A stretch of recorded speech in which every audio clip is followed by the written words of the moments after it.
All right, welcome everyone. My name is Ryan Johnson. I'm a principal engineer here at Databricks, and I will be presenting about multi-table, multi-format transactions, along with my colleague Prakhar, who is one of the main engineers who worked on this project. And so let's go ahead and get started. All right, so this is me. I'm actually a remote employee. I've been logging in remotely since pre-COVID. Transactions are my thing since forever, and I also help work on the Delta kernel if people have interests on that side of things. Prakhar is also an expert in databases, also an expert in all things performance, and so if Delta's running slow, he often ends up in the loop. And let's talk about what's up on our presentation today. So first of all, a quick explainer of what multi-statement transactions are, just in case people don't have that background yet. Also, what do multi-statement transactions mean in a lakehouse setting? Then we'll have an awesome demo from Prakhar, and we'll dive in under the hood on some of the details of what we had to accomplish, and then our usual wrap-up. Okay, so first of all, why multi-statement transactions? There's various, the short version is coordination, right? Getting things to hang together nicely. But if you've ever updated multiple tables in multiple steps and then had to reason about what happens if, the second to last step fails, or if you've ever had to manually roll back a change after a pipeline went bad, or if you've had to use like batching and time stamping and other things to try to figure out what was installed when, audit logs, shadow tables, customers calling and complaining that they got an inconsistent view, needing to do kind of the drop and swap idea of, reload a whole copy of the table into a temp table, modify that, and then drop the original and rename the temp across. All of these things are made a little bit easier when you have transactions. So let's walk through some examples, right? We have a major ISV, construction industry. They are trying to just do inserts across a bunch of tables, and they don't want their foreign key constraints to be completely messed up. And without the MSTs, you're trying to do like batching and views and dealing with audits after the fact to clean up inconsistencies. With multi-statement transactions, you just do begin, end, do all the tables in between, and boom, it works. Another customer, right? Manufacturer, they need to update a whole bunch of tables. Again, they have constraints across tables. They wrote, and in particular, they don't want dangling foreign keys, right? You need these constraints to hold. Without MSTs, they had to do all this logic to like go find orphaned rows and reinforce the foreign key constraints after something went wrong. With transactions, you just update the tables, and at the end of the transaction, everything either works or it doesn't. All right, so in short, right, atomic updates, rollback capability, you have one transaction block that's all or nothing, and you have a simpler code base, right? You're not having to constantly reason about every possible combination of errors that might arise.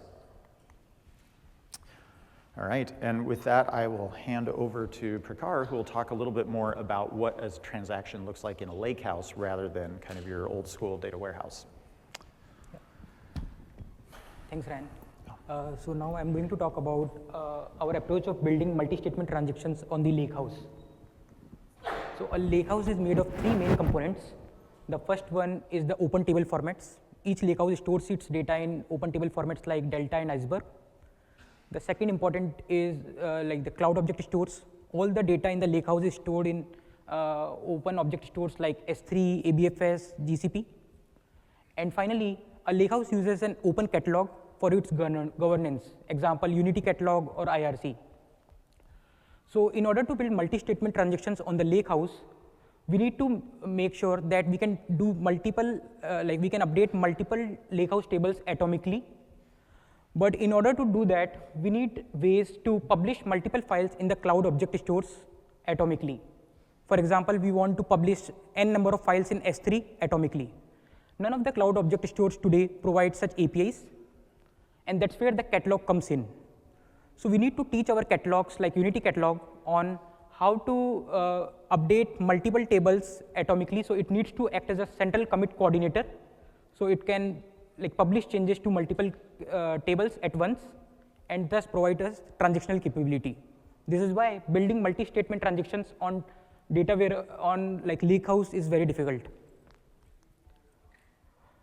So we took the learnings from traditional data warehouses and built transactions on the lakehouse with best-in-class semantics. So our lakehouse transactions at Databricks provides a strong isolation level. It provides high concurrency, and it also provides best-in-class performance using our row-level concurrency. And all this is built on top of open table formats. So let's do a deep dive into each of these. First, we'll start with consistency. So we provide a snapshot isolation as our consistency model. Under snapshot isolation, you see a consistent view of all the tables within a transaction. So it implicitly means you get guarantees like repeatable reads or read your own writes. How many people here are familiar with these terms? Okay, almost half. Let's try to understand these terms. So a repeatable read means that a transaction sees the same data again and again. It sees the same version of the table again and again. For example, here you have a long running transaction. It's trying to read a table 1. It gets the result 1, 2, 3. Now, if someone concurrently writes to this table and inserts more data, this transaction will still see the same 1, 2, 3 when it do any subsequent reads.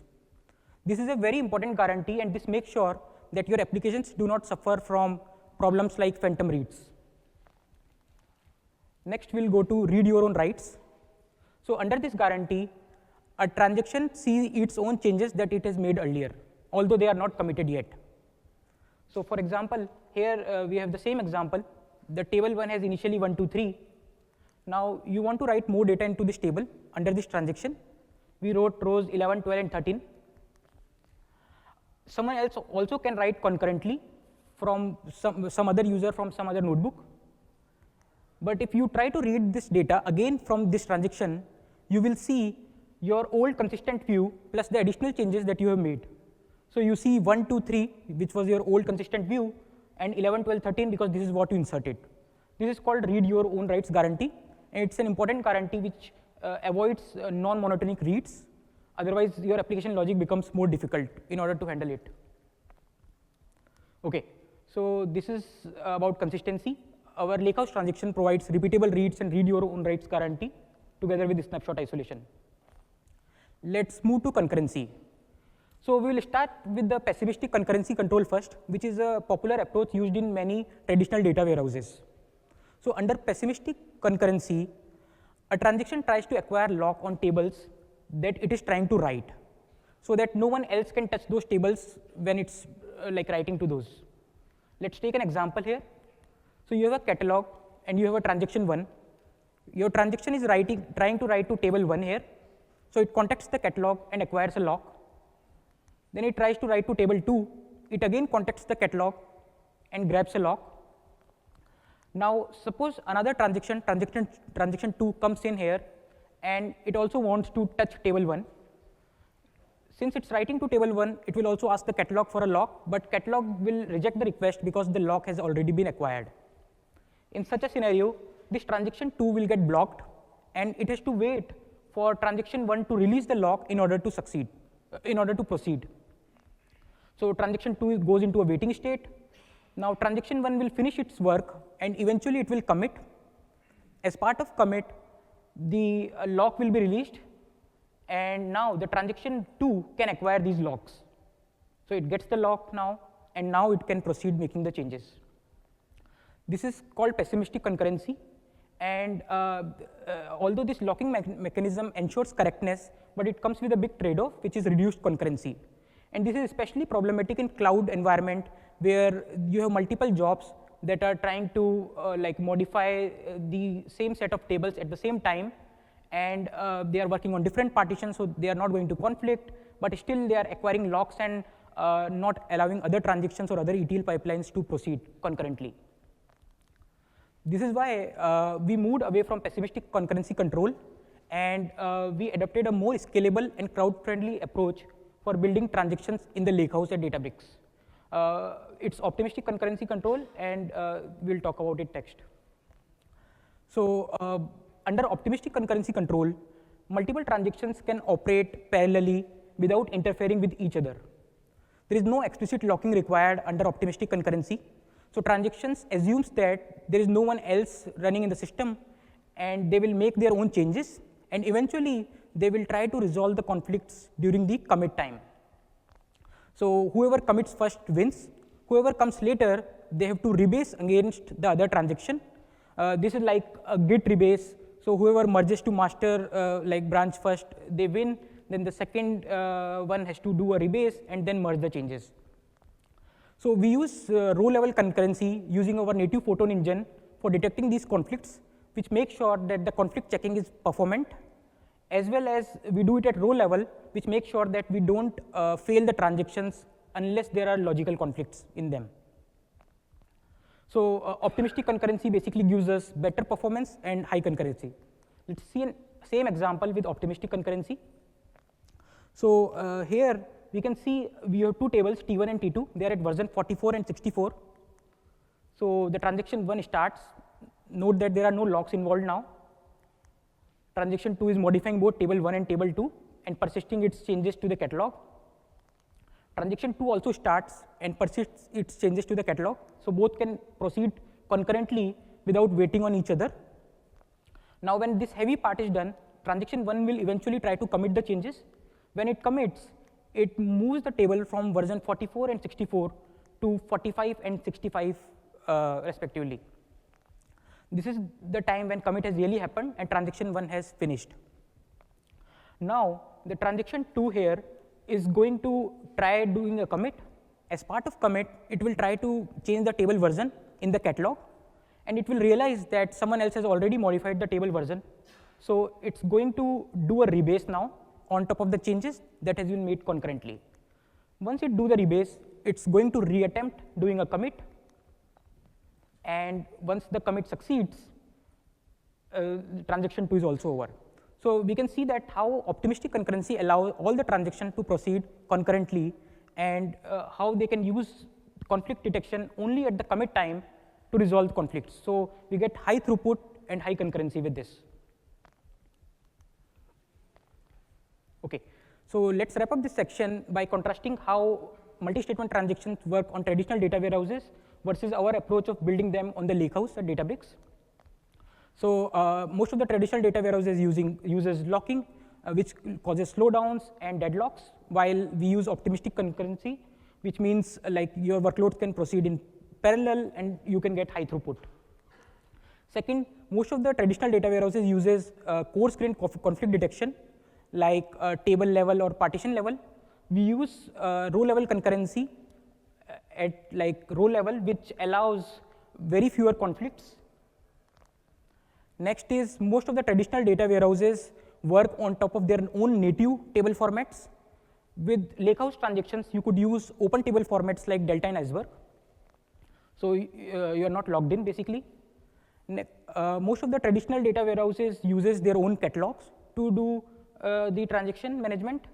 At Databricks, we use open catalogs like Unity Catalog and IRC for building these transactional capabilities. And finally, most of the traditional data warehouses provide weaker isolation level guarantees, like read committed. But on lakehouse, we provide strong guarantees like snapshot isolation, repeatable reads, and read your own writes, which we saw earlier, which makes the application logic very easy. Let's move to a demo.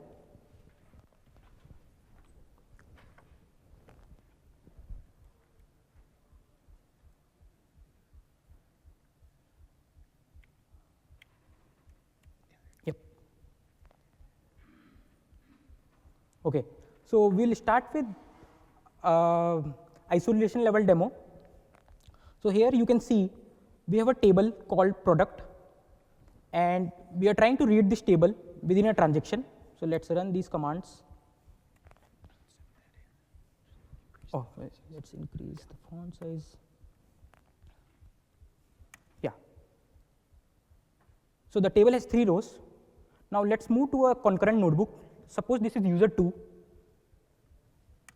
who is trying to insert some data into this table. So the user inserted 2 more rows, and now the number of rows in this table is actually 5, 3 plus 2. Now if user 1 tries to read this data again, they still see the old 3 rows. This is called repeatable reads. Now let's look at read your own writes. So this user is trying to insert some data in the transaction now. The transaction is still active, so nothing is committed so far. They inserted one row, and if they read this table again, they should see the old 3 rows plus the 1 new row. These are the 4 rows. Once the changes are committed, these changes will be visible to everyone. And now this user, if it tries to read this table, it will see the rows from the concurrent user as well as the changes that it had made earlier, because the changes have been published as part of the commit transaction step.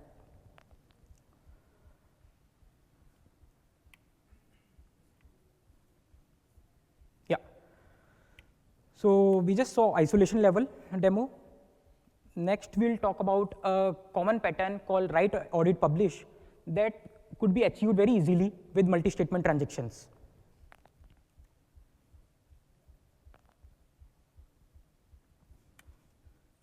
So in this setup, we have 4 tables here, 2 golden tables and 2 CDC tables, which are getting the change data feed. Our golden tables are product and pricing. Our CDC tables are product changes and pricing changes. Our goal here is to update our golden tables atomically in a consistent manner so that they don't diverge from each other. And we need to do this daily. So to do this, we first start a transaction. Then we do the write step in the write, audit, publish.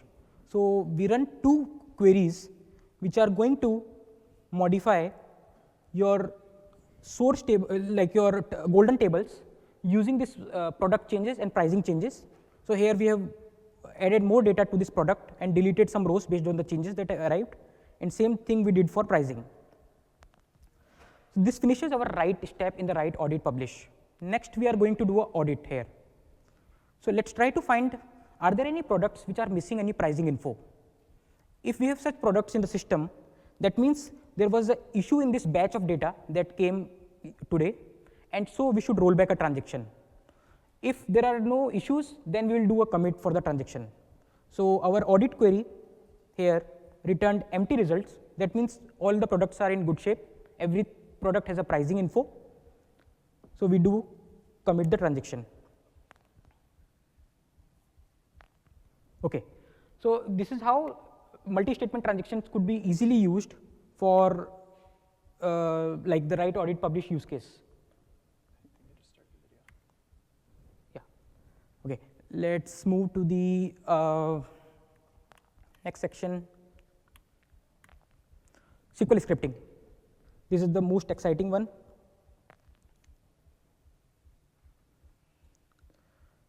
So we have also added this capability of multi-statement transactions into our scripting framework. SQL scripting is a new scripting framework based on SQL, which allows you to use conditional statements, if else, while loops, for loops, local variables and all, and you can express very complicated logic very easily with SQL scripts. So consider the same old example here. So we want to update 2 golden tables, but this time we have modified it slightly. What we have done is, we also want some automatic recovery when the data is not consistent in the tables. So this is our SQL script. Begin atomic tells that, hey, everything in this script needs to be atomic.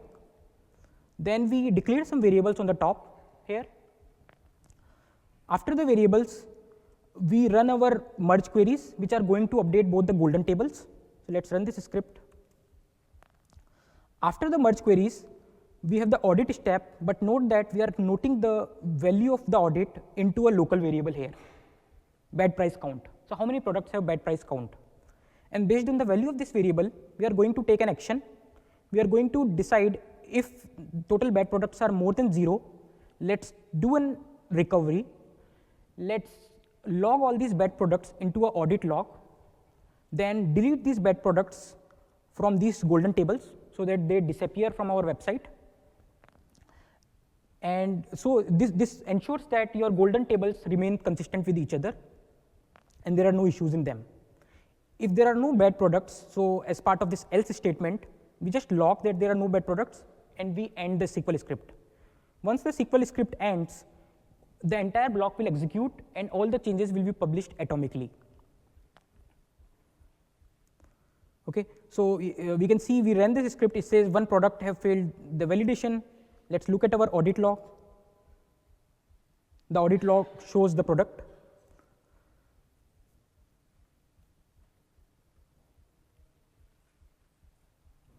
Yeah, so we just saw how we can easily use this SQL scripting to do very complex workloads where you can use your own if-else statements, local variables, while loops to express very complex logic very easily. You could also use this SQL scripting in the streaming jobs. So one of the very popular pattern that customers use all the time is the for each batch. Here you have a streaming source and you are trying to process each batch and try to do something on top of that data frame that it generates. So you could take that incoming data frame and you could use it in your SQL script and get some atomic guarantees inside the transaction. Yeah, that's it for the demo. Now Ryan is going to explain like how MSTs work under the hood. Ryan, back to you. Yeah. Awesome.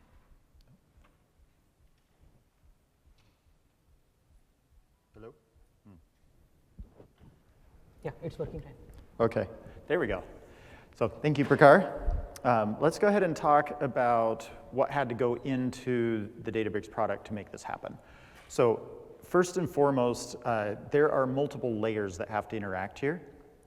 And a very important point that's easy to miss is that transactions are primarily an engine and a catalog capability, but they do need support from the table formats in order to be able to do their work. And so we're going to go through tables, catalogs, engines, and kind of break down what was needed at each level. So first of all, in the table format, in order to support repeatable reads, the table needs to support some kind of versioning or time travel, right? So like a random directory full of Parquet files is going to be impossible to do repeatable reads on because every read is just going to return whatever's in that directory. Something like a Delta or an Iceberg table where you do have these snapshot concepts can very easily provide these semantics. Similarly, the table needs to be managed by a catalog so that we're not relying on atomicity of the file system as our source of commit coordination, because there's no way, like Prakhar mentioned at the beginning of the talk, none of the cloud stores give you a way to atomically put 10 different files. And so that's the one we're going to dive into a little bit here. So in Delta, which actually predates a lot of this catalog excitement that we have now, there was no catalog assumption in the Delta format, right? It's very file system based. It relies on put if absent. And a write to the table is considered to have succeeded as soon as the cloud store successfully persists a numbered JSON file, right? So you just go from 0.json to 1.json and so forth. As soon as the new file appears, it's committed. It doesn't even matter if the client knows that their commit succeeded. Others can already start reading it through the cloud store. So very simple, it's very reliable, but it makes it really hard to coordinate multiple table transactions because now you've got a whole bunch of puts to juggle. And there's another problem that we've discovered as we've brought Unity on board in Databricks. It's really hard to keep the catalog in sync with a table that's updated kind of around, through the back door, through the file system. And so you get all of these things, you have to sync and repair the metadata, and you have to have hooks to like upload the catalog state so that the catalog doesn't, Catalog Explorer isn't completely out of sync with the actual table state. And even within, the Databricks and the Delta Spark ecosystem, whatever schema comes back from the catalog, we have to just drop it on the floor and load the real schema from the table. Otherwise, we could be working with stale data throughout query analysis. That's really frustrating because the catalog gave us this nice schema, but instead we have to go to S3 to load the schema.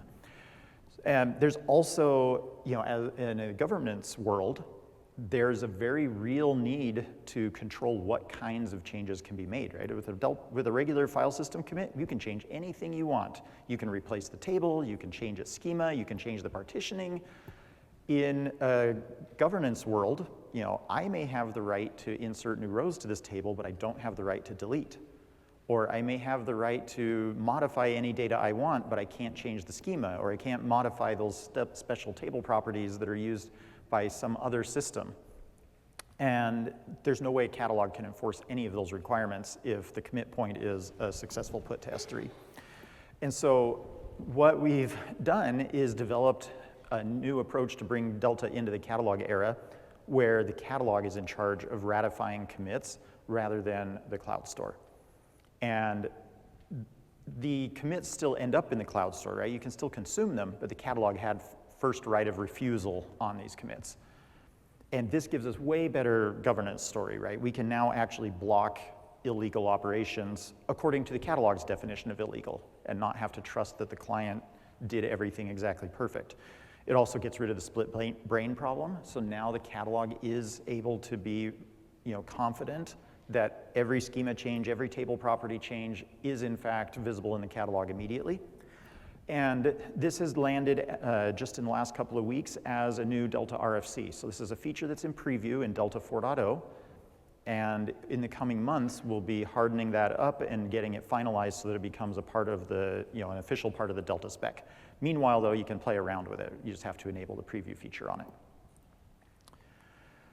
Okay, so to give an example of what this looks like, right?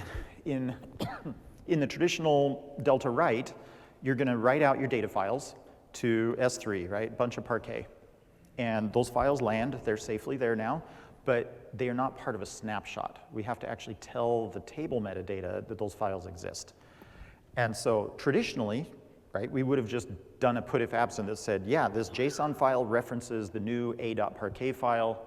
That's now part of the table state. And that would have just been like 3.json that brings the table from version 2 to version 3. Now instead, we're writing to a UID named file. We're staging it. And then we go to the catalog and say, hey, please associate that file with commit version 3. And the catalog has the right to accept that or to reject it. If it rejects it, well, then you have a useless UID named JSON file in S3 that'll get cleaned up eventually, but no harm done. Okay, so that's the table story. And note that none of that said how the catalog should do what it does or how the engine should achieve the magic it achieves. It just gives the building block that the engine and the catalog need. So next up, catalog, right? We need the ability to do transactional table resolution. As queries come into the system, they need to resolve within the context of my transaction, not somebody else's transaction. That would be a dirty read.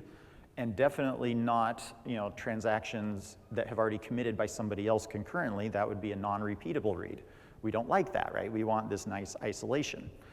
And then also read your own writes, right? Somebody needs to keep track of the writes that I've made so that when I read them back later, I can see them. And it's not a normal table write because then everybody else would see it. That would be a dirty read. Again, that's bad. And so that's something the catalog needs to be able to provide, and we'll dive in here in a second. Other capabilities, right? The catalog has to be able to coordinate commits across multiple tables. So now instead of just checking that, commit 3 against table T is valid, we also need to check all the other tables that came with it, and it's all or nothing. And so that covers our data change, right? Our DML. And then the last one that is perhaps the trickiest is the catalog has the ability to participate in the transaction directly, right? Do I want to define new ACLs on that table that I just created or changed? Do I want to, create drop tables in a transaction? That's not a within table operation. That's changing the catalog's name scheme. What if I rename a table? Right? All of those things, now that the catalog's in the loop, the catalog can choose to allow catalog operations as part of the transaction. In a put to S3 world, that's just flat out impossible, right? The catalog doesn't live in S3. There's no coordination mechanism. So let's jump into transactional table resolution.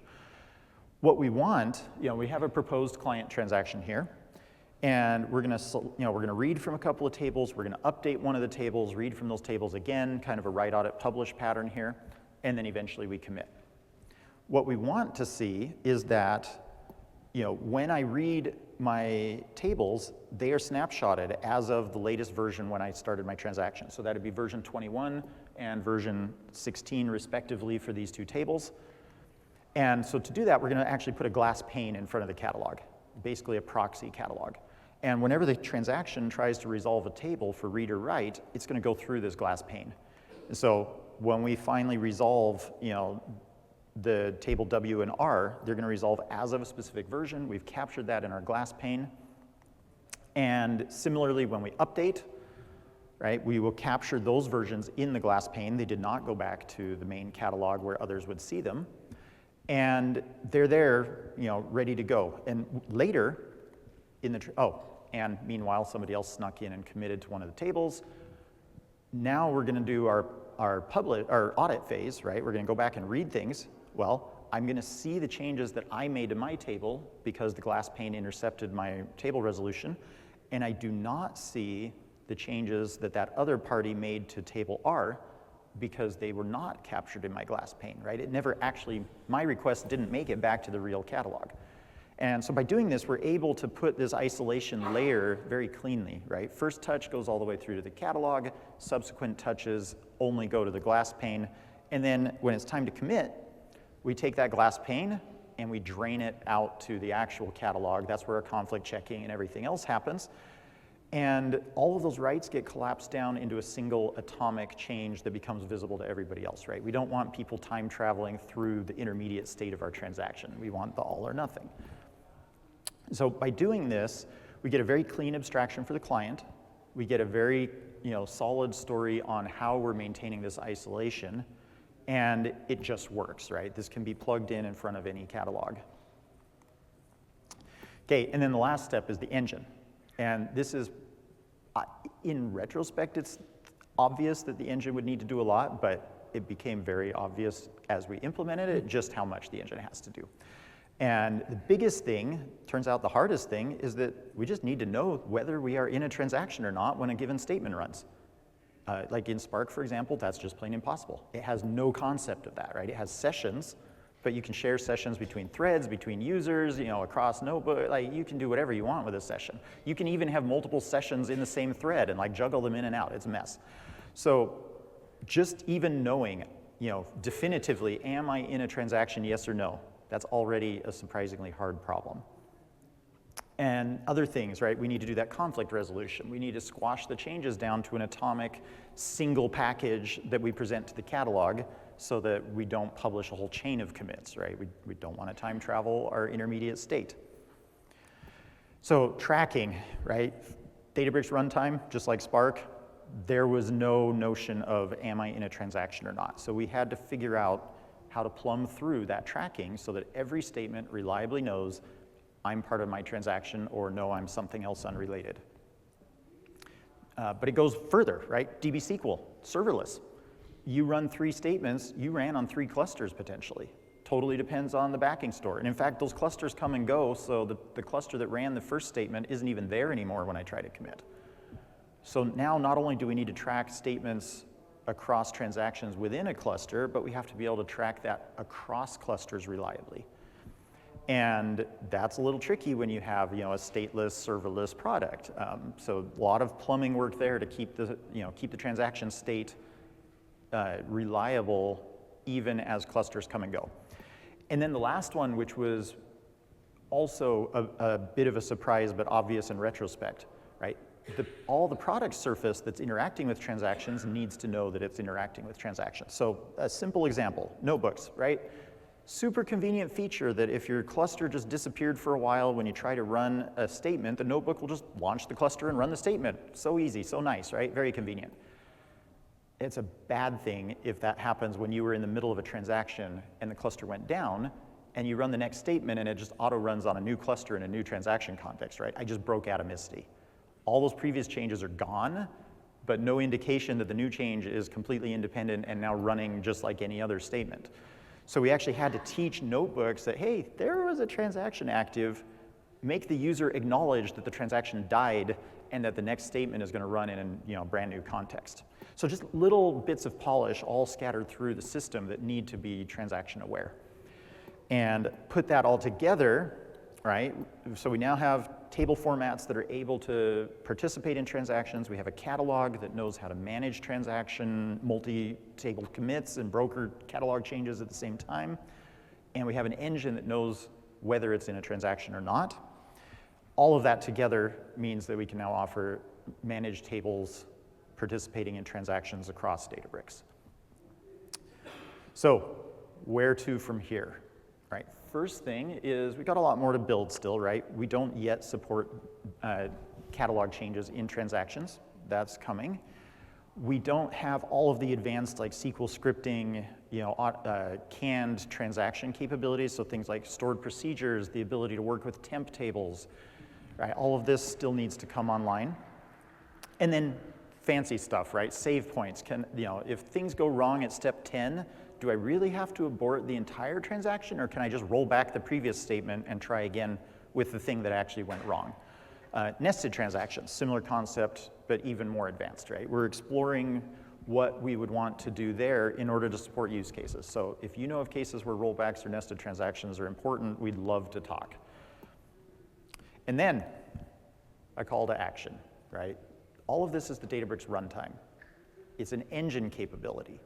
Somebody's got to teach Spark how to do transactions if we want truly open lakehouse transactions. And that's a big lift. And we're working on it, but we need to work with the community to come up with what's best for the lakehouse genre and not just what's best for Databricks, right? Like we need more voices in the room here.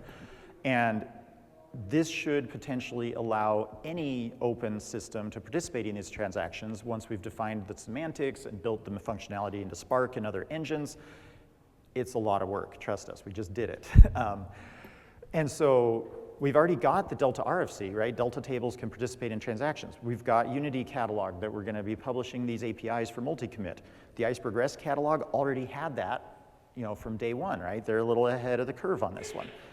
And yet, none of the engines out there actually support it, right? You can't run an Iceberg transaction. The best you can do is write audit publish, which is entirely handled by Iceberg's branching and tagging internally. Have fun coordinating that across multiple tables. Good luck defining the semantics. And if the table had even a single commit while you were doing it, sorry, you're out of luck. They only support fast forwarding, right? Because you need an engine that can do like the conflict checking and all this other work that the IRC backend can't do on behalf of an engine. And so the hard part, let's teach all these engines to do transactions, right? Let's get out of the proprietary, transactions are only for Oracle world. And let's also realize that, table formats and catalogs are actually the easy part of this question, right? We've got to get these engines on board. All right, so to summarize, right? We have multi-statement transactions available in private preview. All of the things that Prakhar did, you can sign up for and have access as well. It works across all our compute types. It works in the various user surfaces. And you can read from any data source. Non-transactional data sources just don't have repeatable reads, right? If you're reading from a Kafka queue, you get what you get. And you can write transactionally to all UC managed tables.